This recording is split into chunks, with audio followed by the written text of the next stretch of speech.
Praise the lord. మన ప్రభువైన యేసుక్రీస్తు వారి శ్రేష్టమైన నామంలో మీకు వందనాలు.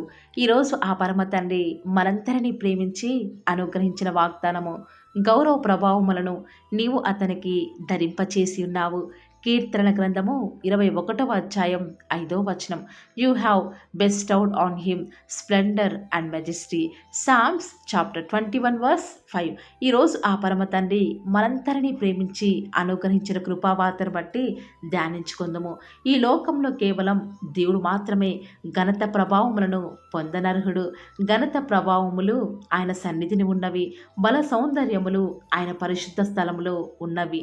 ఇట్టి ఘనత ప్రభావములు దేవుని తర్వాత కేవలం ఈ లోకంలో తాను ఎంతగానో ప్రేమించే నీకు ఇవ్వాలనేదే దేవుని ఉద్దేశం. కానీ ఈ లోకంలో మన పరిస్థితి ఒక్కసారి చూస్తే ప్రియులారా, మనం ఏమాత్రమో కూడా ఎన్నిక లేని వారమి, వెర్రివారము, నిత్యము కూడా నిందకు పాత్రులముగా ఉన్నవారమి, నీచులైన వారమి, ఎవరి చేత కూడా గౌరవింపబడని వారము. కానీ బైబిల్ గ్రంథం సెలవిచ్చిన రీతిగా గౌరవింపబడని వారమైన, తృణీకరింపబడని నిన్ను నన్ను దేవుడు ఈ లోకం నుండి ప్రత్యేకపరచి మనల్ని ఎన్నుకుంటూ వస్తూ ఉన్నాడు.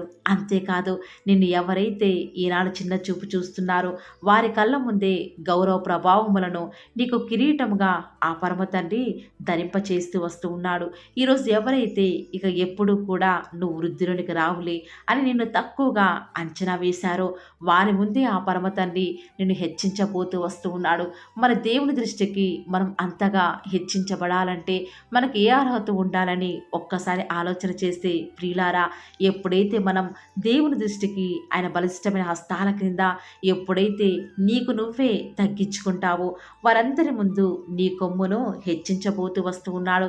వాస్తవానికి దేవుడు ఈరోజు వాక్యం వింటున్న నిన్ను నన్ను మనందరినీ కూడా జ్ఞాపకం చేసుకోవడానికి అసలు మనం ఏ పాటివారమండి? ఒక్కసారి ఆలోచించారా ప్రియులారా?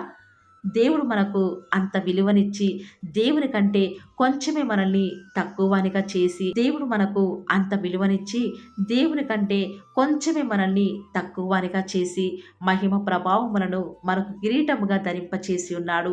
నీవు పోవు చోటు నెల్లను కూడా నేను నీకు తోడుగా ఉండి నీ శత్రువులందరినీ కూడా నీ ఎదుట నిలవకుండా నిర్మూలము చేసి లోకములోని గనులేని వారికి కలుగు పేరు నీకు కలగచేసి ఉన్నాడు. నువ్వేమో నీకు నువ్వే చాలా తక్కువగా ఊహించుకొని అందరి మాటల చేత కృంగిపోతూ వస్తున్నావేమో కదా. ఆనాడు దేవుడు నరపుత్రునిగా ఈ లోకంలో ఉన్నప్పుడు తనకు మహిమ కోసం ఊరిలో ఊరేగించబడుటకు ఒక గాడిద పిల్లను తీసుకుని రమ్మని తన శిష్యులైన వారికి ఆజ్ఞాపిస్తూ వస్తూ ఉన్నాడు. ప్రియులారా, వాస్తవానికి ఆ గాడిద పిల్ల కట్టబడిన స్థితిలో ఏ మాత్రమో కూడా ఎవరికి అవసరం లేని దానిగా అసహ్యకరంగా ఉన్నదానిని దేవుడు పిలిపించి దాని మీద కొత్త వస్త్రాలు వేసి ఇంతవరకు కూడా కూర్చుని గాడిద పిల్ల మీద కూర్చోవాలని ఆ పరమ తండ్రి తన శిష్యులతో మాట్లాడుతూ వస్తూ ఉన్నాడు. దేవుడు ఆ యొక్క గాడిద పిల్ల మీద ఎక్కి కూర్చున్నప్పుడు, ఆ గాడిద పిల్ల నడుస్తున్నప్పుడు అలాంటి దారి పొడవునంతా కూడా వస్త్రాలు, చెట్ల కొమ్మలు వేసి జనులందరూ కూడా దేవునికి గాడిదకి నమస్కారం చేస్తూ ప్రభు పేరట వచ్చువాడు స్తుతింపబడును గాక, సర్వోన్నత స్థలములలో మహిమ ఉండును గాక అని అంటూ ఉంటే ఆ గాడిద ఆ సమయంలో ఎంతగానో సంతోషించి ఉండవచ్చు. వాస్తవానికి నా మీద మనుషులందరూ కూడా ఎన్నోసార్లు ఎక్కి కూర్చున్నారు, ఎంతగానో నన్ను ఇబ్బంది పెడుతూ వస్తూ ఉన్నారు, వారి అవసరాల నిమిత్తమై నన్ను వాడుకున్నారు, కానీ నాకు ఇంతవరకే కూడా ఇంత చక్కటి మహిమ ఘనత ప్రభావములు నాకు రాలేదు అని బహుశా గాడిద తన హృదయంలో ఎంతగానో దుఃఖపడుతూ ఉండవచ్చు. ఈ లోకంలో మొట్టమొదటిసారిగా దేవుడు మాత్రమే ఆ గాడిదకి అంత విలువనిస్తూ వస్తూ ఉన్నాడు కదా ప్రియులారా. రోజు ఈ వాక్యం వింటున్న ప్రియ దేవుని బిడ్డ, దేవుడు ఈనాడు అంతకంటే ఎక్కువ నీ విషయంలో గొప్ప ఆలోచన కలిగి ఉన్నాడు. ఈరోజు నీ సొంత ఇంట్లోనే నీ సొంత తల్లి, నీ సొంత తమ్ముడే, నీ యొక్క సొంత స్నేహితులే, నీ భాగస్వామి ఆఖరికి నిన్ను అర్థం చేసుకోకుండా నిన్ను అగౌరవపరిచి నీతో మాట్లాడుచున్నారా? నువ్వు చేతకాని వాడవని అన్నా కూడా నీ దేవుని నువ్వు కలిగి ఉంటే చాలు, నీ దేవుడు నిన్ను గొప్ప స్థితిలోనికి ఉంచుతూ వస్తాడు. ప్రస్తుతం నువ్వు భరించే అవమానాలు నీకు అర్థం కాకపోవచ్చు, కానీ రానున్న దినాలలో అవన్నీ కూడా నీకు ఎంతో విలువ తెచ్చేదిగా ఉంటూ వస్తాయి. నీ యొక్క విలువ నీకు తెలియదు కానీ దేవుని దృష్టిలో నువ్వు ప్రశస్తమైన వాడవు. దేవుని దృష్టిలో నువ్వు కూడా ప్రశస్తమైన దానివి బిడ్డ. కాబట్టి నువ్వు ఏ విషయంలో కూడా కలవరపడకు. ఆ పరమ తండ్రిని నువ్వు వస్త్రంగా ధరించుకుంటే లోకంలోని మనుషులంతా కూడా నీకు సాగిలపడి సాష్టాంగ నమస్కారం చేసేలాగా ఆ పరమ తండ్రి నిన్ను గొప్ప స్థితిలో ఉంచబోతున్నాడు. ప్రస్తుతం నువ్వు భరించే బాధలు, నిందలు కూడా నీకు అర్థం కాకపోవచ్చు. కానీ రానున్న దినాలలో నీకు ఎంత విలువ ఉందో నీ దేవుడు నీకు తెలియచేస్తాడు. ఆయన సంకల్పాలు బహుశా నీకు ఇప్పుడు అర్థం కాకపోయినా కూడా రానున్న దినాలలో అవన్నీ కూడా మేలు కొరకే నీ పరమ తండ్రి సమకూర్చి జరిగిస్తూ వస్తూ ఉన్నాడు. ఒకనాడు నీ యొక్క దీన స్థితిని నీ దేవుడు చూస్తున్నాడు కాబట్టి నిన్ను ఉన్నతమైన స్థానంలోకి ఎక్కించబోతూ వస్తూ ఉన్నాడు. నువ్వు ఉన్న గ్రామంలో, నీ యొక్క జిల్లాలో, నువ్వు ఏ దేశంలో అవమానం పొందావో అక్కడే నీకు ఖ్యాతి, ఘనత, గొప్ప పేరును ఆ పరమ తండ్రి తీసుకొని రావాలని ఉద్దేశిస్తూ వస్తూ ఉన్నాడు. ఆనాడు యోసేపు ఎన్నో అవమానాలు, నిందల గుండా వెళ్ళకపోతే ఆ యొక్క ప్రధానమంత్రి సింహాసనం ఎక్కేవాడా ప్రియులారా? అంతేకాదు గొర్రెలు కాచుకునే ఆ యొక్క దావీదు కూడా ఎంతో నిందల పాలయ్యి సొంత ఇంటి వారి చేతే ఎంతో అవమానించబడుతూ ఉన్నప్పుడు దేవుడు తన జ్ఞాపకం చేసుకొని ఆ యొక్క దేశానికి రాసుగా చేస్తూ వస్తూ ఉన్నాడు కదా. తల్లి లేని ఎస్తేరును ఆ పరమ తండ్రి జ్ఞాపకం చేసుకుంటూ వచ్చినాడు. యూదా రాజ్యానికి రాణిగా ఆ పరమ తండ్రి చేస్తూ వస్తూ ఉన్నాడు కదా. భర్తను కోల్పోయి అత్త దగ్గరే ఉంటూ నిస్సహాయ స్థితిలో యవ్వన కాలంలో ఎవరూ లేక ఒంటరిగా ఉన్నటువంటి ఆ యొక్క విధవరాలైన రూతును ఆ పరమ తండ్రి జ్ఞాపకం చేసుకొని తనకంటూ ఒక గౌరవం ఇవ్వాలని బోయాజుకి దేవుడు చేస్తూ వస్తున్నాడు కదా వివాహము. మరి ఆనాడు ఆ పరమ తండ్రి రూతుకు దేవుడుగా ఉన్న దేవుడు, ఎస్తేరుకి దేవుడుగా ఉన్న దేవుడు కదా. దావీదుకి, యోసేపుకు ఇలా చెప్పుకుంటూ పోతే ఎంతోమంది జీవితాలలో ఎంతో గౌరవం ఇచ్చిన నీ దేవుడు ఈనాడు నువ్వు అవమానాల గుండా వెళ్తూ ఉంటే, నిందల పాలవుతూ ఉంటే దేవుడు చూస్తూ ఊరుకుంటాడా? లేదు లేదు ప్రియులారా, తప్పక ఆ పరమ తండ్రి నీ జీవితంలో గొప్ప కార్యం జరిగించబోతున్నాడు. గౌరవ ప్రభావములను నీకు కిరీటంగా ధరించబోతూ వస్తూ ఉన్నాడు. ప్రార్థన. ప్రేమ నమ్మకం గల మా ప్రియ పరలోకమందుల మా తండ్రి, సర్వ సృష్టిని ఒక్క మాట చేత సృష్టించిన మా సృష్టికర్త, మీకే వందనాలు, స్తుతులు, స్తోత్రాలు చెల్లించుకుంటూ వస్తూ ఉన్నాను. నిజముగా తండ్రి, ఈరోజు మీరు మమ్మల్ని ప్రేమించి మాకు అనుకరించినటువంటి శ్రేష్టకరమైన వాగ్దానాన్ని బట్టి మీకే వందనాలు చెల్లించుకుంటూ వస్తూ ఉన్నాను. నిజముగానే ఈ లోకంలో జీవిస్తున్న మాకు తండ్రి ఏమాత్రం విలువ లేదు, గౌరవమే లేదు. కానీ మనుషుల దృష్ట్యా మేము అజ్ఞానులు, కానీ మీ దృష్టికి మేమెంతగానో గొప్ప ప్రశస్తమైన వారిమి కాబట్టి మీకే వందనాలు, స్తుతులు, స్తోత్రాలు చెల్లించుకుంటూ వస్తూ ఉన్నాను.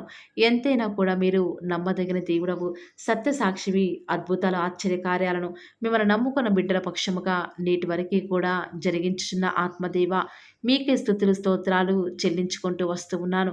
దేవా, విన్న వాక్యాన్ని దుష్టుడు ఎత్తుకొని పోకుండా దయచేసి ఒక వాక్యాన్ని మీరే నీరు కట్టి ఫలింపచేయండి తండ్రి. ప్రత్యేకించి ఎవరైతే ఆసక్తిగా ఈ యొక్క ప్రార్థనలు ఏకీభవిస్తున్నారో, ఎవరైతే నిందల గుండా, అవమానాల గుండా వెళ్తున్నారో, వారికంటూ ఈ రోజు నుంచి మంచి పేరు, మంచి ఖ్యాతి, మంచి ఘనతను మీరే వారికి అనుగ్రహిస్తూ వస్తారని కూడా ప్రార్థిస్తూ వస్తూ ఉన్నాను తండ్రి. మా యొక్క జీవిత యాత్రలో ఎన్ని ఆటంకాలు ఎదురైనా, ఎన్ని ఒడిదుడుకులు వచ్చినా కూడా మిమ్మల్ని విడిచిపెట్టకుండా మీ కొరకే సాక్షులముగా మేము కూడా జీవించే భాగ్యాన్ని మాకు మీరే అనుగ్రహిస్తూ వస్తారని కూడా ప్రార్థిస్తూ వస్తూ ఉన్నాను. దేవా, ఈ దినమంతట్లో కూడా మీ ప్రియులైన బిడ్డలు చేయబోయే వ్యాపారాలను దీవించండి, ఆశీర్వదించండి దేవా. ప్రత్యేకించి పౌలవ దివచాలని జ్ఞాపకం చేసుకుంటూ రండి. దీపస్తంభంగా ఏర్పాటు చేసుకున్న దేవా, మరి మీ చిత్తమైతే నిత్యము ఆ యొక్క వెలుగనేది కొంచెం పైన ఉండటకు మాకు సహాయం చేయరా తండ్రి. ఎవరైతే ఎలాంటి కష్టాల గుండా, అవమానాల గుండా, వేదనల గుండా, బాధల గుండా, ఒంటరితనంలో, నిరాశలో, నిస్పృహలో ఉన్నారో వారిని జ్ఞాపకం చేసుకొని ఆశీర్వదిస్తూ వస్తారని కూడా ప్రార్థిస్తూ వస్తూ ఉన్నారు. దేవా, మీ ప్రియులైన బిడ్డలు ప్రతి దినం కూడా ప్రేయర్ రిక్వెస్ట్లు పెడుతూ వస్తూ ఉన్నారు. అట్టి బిడ్డలను జ్ఞాపకం చేసుకుంటూ రారా దేవా. వారి యొక్క ప్రతి అవసరాల నిమిత్తమై భారం కలిగి ప్రార్థించేటువంటి మంచి మనసును నాకు అనుగ్రహించండి దేవా. ఎవరైతే ఎలాంటి సమస్యల గుండా, వేదనల గుండా, చెప్పుకోలేని పరిస్థితి పరిస్థితుల గుండా ఈరోజు ఎవరైతే వెళ్తున్నారో ఒక్కసారి మీరు దయచేసి వారిని జ్ఞాపకం చేసుకుంటూ రారా. ప్రతి పరిస్థితులలో కూడా మీరే వారికి చాలని దేవుడుగా ఉంటూరండి.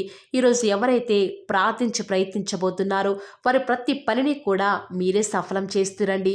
నేడు దినమున ఏ పనులైతే ఆగిపోతూ వస్తూ ఉన్నాయో ఆ యొక్క ప్రతి పని కూడా ఆగిపోకుండా ముందుకే సాగిపోయే కృపను ప్రతి ఒక్కరికి కూడా మీరే అనుగ్రహిస్తూ వస్తారని కూడా ప్రార్థిస్తూ వస్తూ ఉన్నాను. దేవా, ఈరోజు మీ బిడ్డనే వారు చేసే ప్రతి వ్యాపారాన్ని కూడా దీవించండి, ఆశీర్వదించండి. ఎక్కడా కూడా నష్టం రాకుండా దయచేసి మీరు వారిని జ్ఞాపకం చేసుకుంటూ రండి. అంతేకాదు దేవా, మీరే మా ప్రతి అవసరాలలో కూడా మీరే మాకు దేవుడుగా ఉంటారని కూడా ప్రార్థిస్తూ వస్తున్నాను. ఈరోజు ఎవరైతే తండ్రి దూర ప్రాంతాలకు ప్రయాణమే వెళ్ళుచున్నారో వారిని జ్ఞాపకం చేసుకుంటూ రండి. ఇతర రాష్ట్రాలకు ఇతర దేశాలకు వెళ్ళే బిడ్డల్ని జ్ఞాపకం చేసుకుంటూ రండి. మీ ప్రియులైన బిడ్డలు ఎక్కడ ఉన్నా ఏ వ్యాపారం చేసినా మీ నామానికి మహిమ తెచ్చే విధంగా వారిని జ్ఞాపకం చేసుకుంటూ రండి దేవా. ఈనాడు ఈ లోకంలో మా కళ్ళ ముందే తండ్రి భక్తిహీనులైన వారు, దేవుని ఎరగని వారు గొప్ప స్థితిలోనికి వెళ్ళిపోతుంటే వారిని చూసి మీ బిడ్డల వారు డిసప్పాయింట్మెంట్ అవ్వకుండా తండ్రి మీరు వారిలో ఉన్నారు కాబట్టి మీరు మమ్మల్ని ఖచ్చితంగా ఒకరోజు గొప్ప స్థితిలో ఉంచుతారని నిరీక్షణ కలిగి మేము జీవించే భాగ్యాన్ని మాకు మీరు అనుగ్రహిస్తురండి. బహుశా మాకు ఈనాడు ఈ లోకానుసారంగా ఏమీ లేకపోవచ్చు, కానీ ప్రతిదినం కూడా అన్ని లేని వారికి లేనటువంటి ఆదరణను ప్రతిదినం కూడా ఈ యొక్క పోలవ దివార్ ఛానల్ ద్వారా మీరు మాకు అనుగ్రహిస్తున్నారు కదా తండ్రి. దాన్ని బట్టి మీకు వందనాలు చెల్లించుకుంటూ వస్తూ ఉన్నాను. దేవా, దయ చూపించండి తండ్రి. దయచేసి మాకు సహాయం చేయరా తండ్రి. మీ అంత విశ్వాసం నుంచి ప్రార్థిస్తున్నాం కదా. మా జీవితాలలో మీ యొక్క గొప్ప కార్యాన్ని జరిగిస్తారని కూడా మీ పాద సన్నిధిలో ప్రార్థిస్తూ వస్తూ ఉన్నాను. ఈరోజు ఎవరైతే తండ్రి దుఃఖంలో, వేదనలో, చెప్పుకోలేని పరిస్థితులలో తండ్రి అనారోగ్యాల గుండా వెళ్తున్నారో, ఐసీయూలలో ఉన్నారు, జనరల్ వార్డులలో ఉన్నారో తండ్రి, ఎవరైతే హాస్పిటల్ చెకప్ కొరకే వెళ్తూ వస్తూ ఉన్నారో తండ్రి, ఎవరైతే మరణపు పడకలో తండ్రి లేవలేని స్థితిలో తండ్రి మృత్యువుతో పోరాడుతూ తండ్రి కనీస ప్రార్థనలు ఏకీభవించినటువంటి నిస్సహాయ స్థితిలో ఉన్నారో అట్టి బిడ్డల కొరకు ఈరోజు భారం కలిగి ప్రార్థిస్తున్నాను. ఒక్కసారి మీరు వారిని జ్ఞాపకం చేసుకుంటూ రారా దేవా. దయచేసి మీరు వారి యందు కృప చూపించండి తండ్రి. ఎవరు ఎలాంటి మరణకర పరిస్థితిలో ఉన్నప్పటికీ నీకు తండ్రి మా ప్రతి సమస్యను, మా ప్రతి పరిస్థితిని ప్రవ్వా మీ చేతులకు అప్పగించుకొనుచు ప్రవ్వా ఉదయకాలమే లేచి మరలా మిమ్మల్ని ఆరాధించేంతవరకు కూడా మీ యొక్క సన్నిధిని మాకు తోడుగా ఉంచుతారని నమ్ముచూ స్తుతిస్తూ, నమ్ముట నీ వలనైతే నమ్మువారికి సమస్తమును కూడా సాధ్యమని సెలవిచ్చిన దేవా, మీ మాటను బట్టి వందనాలు చెల్లించుకుంటూ మా ప్రభువును మీ ప్రియకుమారుడైన యేసుక్రీస్తు నామమున స్తుతించి ప్రార్థించి వేడుకొనుచున్నాం పరమ తండ్రి. ఆమేన్. Praise the lord. God bless you.